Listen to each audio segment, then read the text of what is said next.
Hey, salut, je m'appelle Danny. Je réponds à une vidéo de François Letarte, JDD30 encore. C'est concernant les joueurs les malaises plutôt par rapport aux joueurs qui jouent des filles dans le jeu de rôle. Je sais pas si les gens ou les joueurs sont tous un peu se sont tous documentés ou plutôt on lit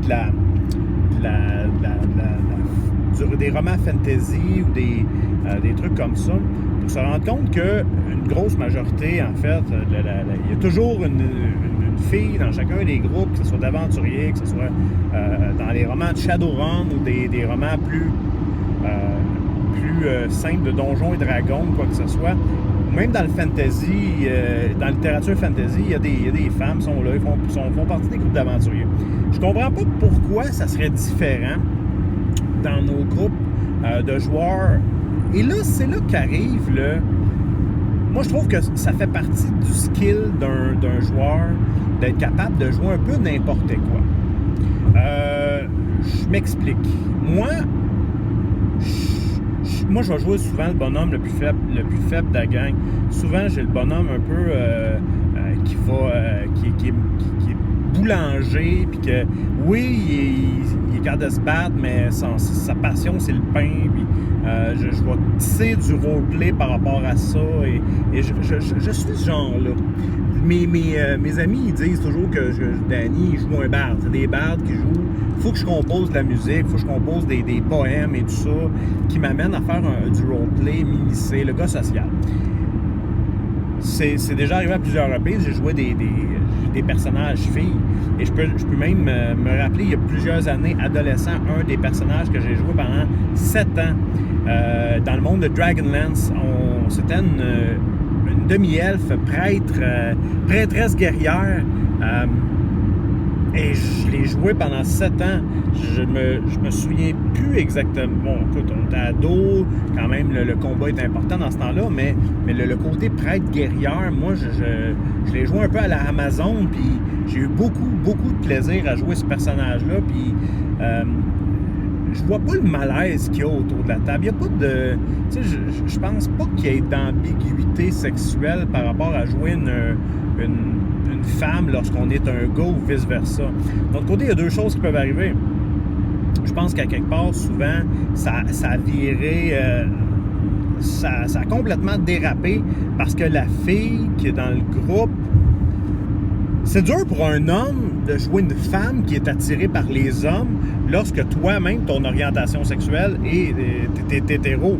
Donc, moi, beaucoup de filles dans mes games, des gars que je vois des filles, des personnages de sexe féminin, ben tabarouette, ça virait lesbienne ou des choses comme ça. Ça, je trouve que là, il faut... Si tu joues une fille, si tu joues un personnage féminin, ben il faut que tu joues jusqu'au bout. Il faut que tu l'adoptes, le rôle. Ça veut pas nécessairement dire aller dans la facilité puis de faire ce qui est là le challenge. C'est un challenge de roleplay, d'être capable de jouer. Puis surtout lorsque toi, tu es un personnage masculin, t'es un garçon, puis tu joues un personnage féminin plutôt, et que tu as une romance avec un autre joueur de la game.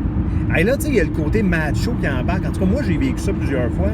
Les gars, il y a le côté macho qui embarquait, puis c'est dur de se dire, de commencer à avoir des moments de tendresse et tout ça dans le jeu, malgré le fait ça fait juste, c'est juste en arrière-plan, ça tisse la toile de fond sans être nécessairement un des aspects principaux de la campagne.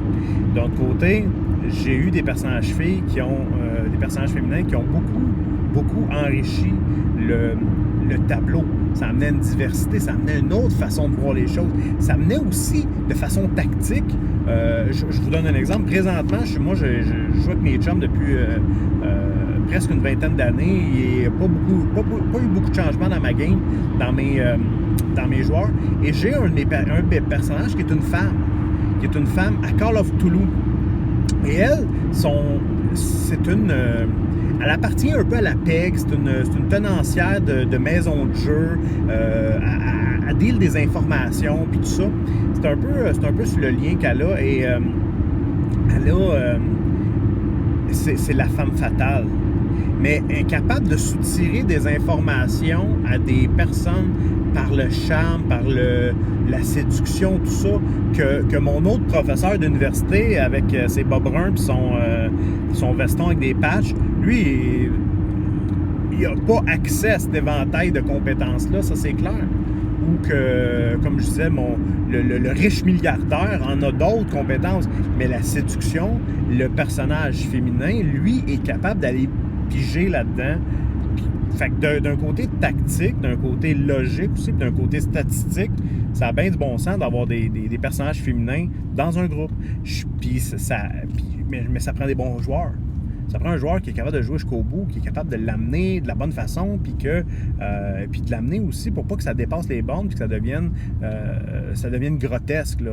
On veut quand même que la partie ait une cohésion, que ça s'en aille dans le même sens. Surtout lorsqu'on joue un jeu un peu plus sérieux comme Call of Cthulhu, l'ambiance est importante et tout ça. On veut pas qu'il y ait le comic relief, on le veut à certains moments, mais pas n'importe quand à cause de situations qui ont comme pas de bon sens. Fait que c'est un peu ça, Gage. Moi, en tout cas, c'est comme ça qu'on le voit. C'est comme ça mais j'ai jamais dit à un joueur, non, tu peux pas du tout jouer une fille, ou un personnage féminin, c'est pas adapté. Dans certains cas, si la race, mettons dans un monde où est-ce que les femmes sont pas très bien vues, ou que plutôt cette race-là, les femmes ne partent jamais ou quoi que ce soit, ben il faut que tu sois capable de me tisser une histoire qui est réellement solide, là. Que moi, je puisse dire « Ah, ouais, ça a du bon sens ton affaire. On va le jouer comme ça, mais ça va être un challenge. » Bon. Mais d'emblée, il n'y a pas d'interdiction. Il y a loin d'avoir une interdiction. Puis au contraire, je t'invite à le faire. Ben voilà, Frank, j'espère que c'est intéressant à écouter. On se reparle.